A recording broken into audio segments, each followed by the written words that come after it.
The story takes place within the Kree refugee camps, where Vox Supreme, a terrifying super-inhuman, merged with the brightest fragments of the Kree's original supreme intelligence, has planted bombs inside children across 9 camps throughout the United States. His goal, to harness the power of the Avengers. Meanwhile, Captain Marvel is desperately searching for a solution, navigating the refugee camps when she's suddenly abducted by Vox Supreme. She awakens on the moon, disoriented and confused, asking, "Where am I? What?" Vox Supreme's chilling voice responds, "You are on the gray area of the moon, the new Arctilon base specifically." As Captain Marvel tries to attack, she realizes her powers have been suppressed, and Vox taunts her, saying, "Don't bother, Captain. You are bound to me now. You cannot harm me as long as you are encased in me. You will do as I command." Captain Marvel struggles against this control, but Vox shows her footage of the Kree refugee camps and, with a single command, detonates one of them before her eyes. He announces coldly, "That was just the first, Captain, and I will detonate them all if you resist me. This isn't about your life, your well-being.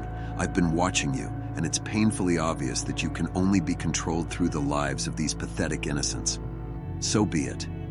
He demands that Captain Marvel kill and bring 4 Avengers to him within 24 hours, or else he will destroy the other camps. Captain Marvel, in a state of panic, makes a risky decision. She heads to a site where S.H.I.E.L.D. had decommissioned clones of the Avengers, their bodies in a state of mindless stasis. Her plan is to deliver these clones to Vox Supreme, while secretly hiding the real Avengers in Singularity, a sentient pocket universe beyond Vox's reach. In Singularity, Captain Marvel revives Thor and Iron Man by knocking them out and explains her plan. Thor, furious, says, "No man nor government of man clones the God of Thunder. I will rip their bones from their..."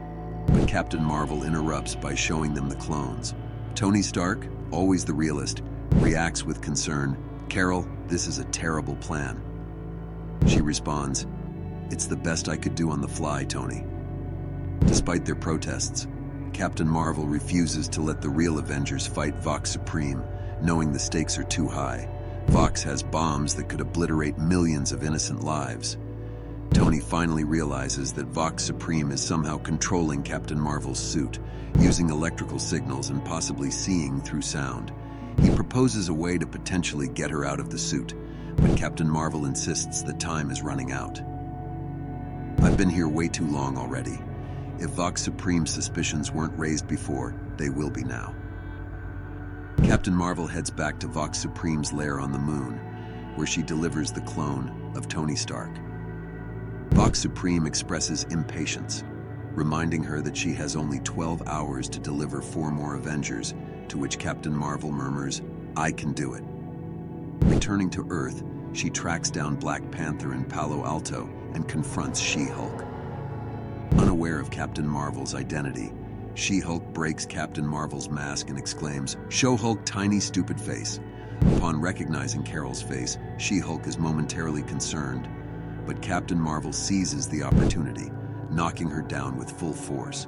She apologizes, then picks up Black Panther and She-Hulk, teleporting them back to Singularity and replacing them with their clones.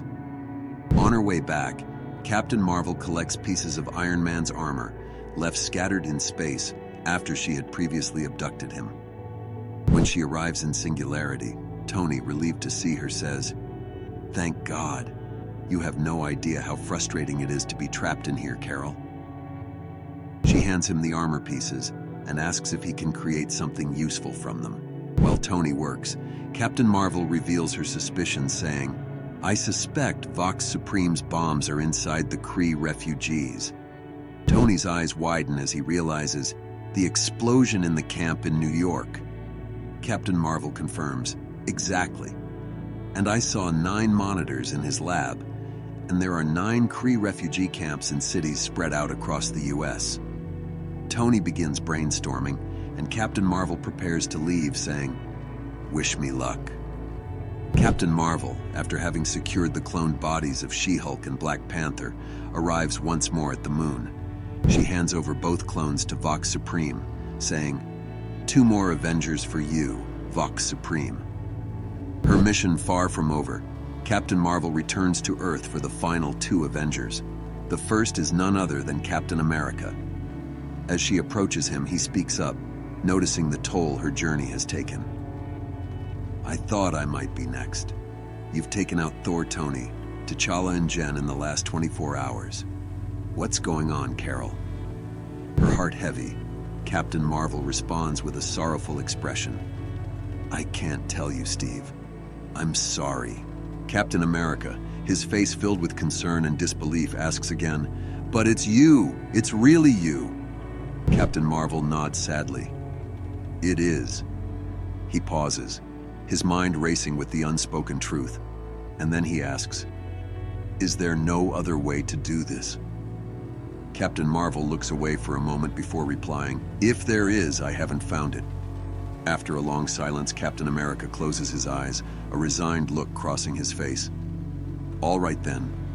With that, he lowers his shield and surrenders to her. Captain Marvel is visibly shaken by his trust in her, her own emotions swirling as she watches him. He looks at her, his voice steady but filled with emotion. "I trust you, Carol. If you say this is how it has to be, then this is how it has to be. Not much point in wasting time with a big knockdown dragout. I'm going to trust your play and hope this helps." With a heavy heart, Captain Marvel responds quietly, "I have to punch you now." Captain America, understanding the weight of the moment, smirks slightly and says, "I thought as much." Captain Marvel, tears in her eyes, delivers a powerful punch, knocking Captain America down. With great sorrow, she picks up his unconscious form and takes him with her to Singularity. Upon arrival, Captain Marvel looks around at the assembled Avengers and says, "So, I'll buy the first round of drinks and all the shawarma you can eat if someone has figured out how to get us out of this absolute nightmare." Tony Stark, who has been working behind the scenes, stands up with a smirk. "Ahem, surprising no one, I have an idea." He continues with confidence. "Like with all things, we shall turn Vox's greatest strength into his greatest weakness." Captain Marvel, a glimmer of hope in her eyes, responds with a smirk of her own. "Well, it's about damn time. Tell us everything." Tony begins explaining his plan, revealing the devices he's prepared for Captain Marvel, which can help her escape the suit that Vox Supreme had forced upon her. Meanwhile, Black Panther speaks up, suggesting they need more Avengers to handle the 9 refugee camps they need to rescue simultaneously. With a troubled look on her face, Captain Marvel murmurs, "But it's worse than that. I'm certain that the bombs are in the people, in the Kree refugees themselves."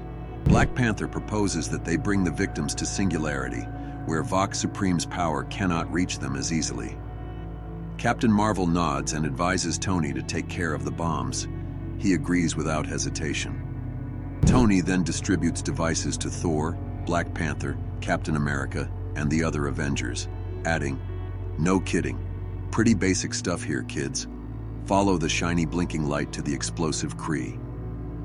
Alert me that you have your bomb. Singularity will teleport to you and, well, that's basically it."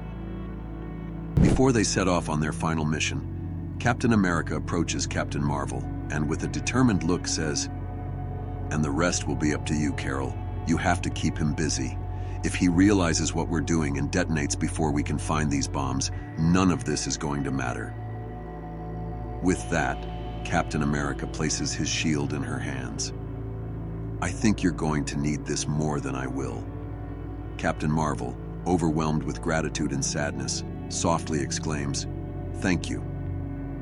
Captain Marvel's intense mission continues as she heads back to the moon, where she delivers the cloned bodies of Captain America and Hawkeye to Vox Supreme. Vox, enraged by the unexpected addition of Hawkeye instead of Ghost Rider, questions, "I asked for Captain America. Who is this other one?" To which Captain Marvel calmly responds, "Clint Barton, Hawkeye. I brought him instead of Ghost Rider, who is currently in hell and thus hard to acquire." Vox Supreme, furious at the deviation from their agreement, retorts, "This was not the agreement. Barton has no powers." As tension builds, Vox orders Captain Marvel into a containment box, where he plans to run experiments on the cloned Avengers. But just as he prepares to examine her, Captain Marvel activates a device Tony Stark had made, freeing herself from the box and the suit Vox had imposed on her. "Very clever, Captain," murmurs Vox Supreme. But his smirk fades as Captain Marvel, now in her original suit, pulls out Captain America's shield, defiantly saying, "That's all right, jackass, it's not the only toy I brought." With incredible strength, she hurls the shield at him with full force, only to be doused with a green liquid from Vox's creation machine. The liquid mutates her, combining the powers of the dead clone bodies, turning her into a monstrous, enhanced version of herself. Meanwhile, on Earth, the Avengers are working together to rescue the Kree refugees. As Thor returns with the last batch of refugees, his Mjolnir starts moving toward him, responding to an unknown call. "Mjolnir, what are you?" Thor exclaims, before adding, "Ah, she needs you, does she? Very well, go to her." The hammer travels across space, arriving at the moon, where it sticks to Captain Marvel's hand, granting her the power of Thor.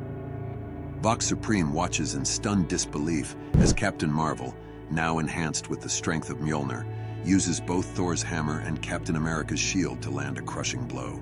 With her newfound might, Captain Marvel delivers a final, devastating strike to Vox Supreme, sending him crashing into the containment box. As Vox Supreme is locked away, Captain Marvel burns the system with her powers, destroying everything Vox had built. As the dust settles, Captain Marvel holds Mjolnir and reflects, "And with Thor burned out of me, Mjolnir is no longer mine." The Avengers soon arrive, asking if she's all right. With a smirk, Captain Marvel responds, "You know what? Never been better." Thor, noticing something amiss, asks, "Why? Is there puke everywhere?"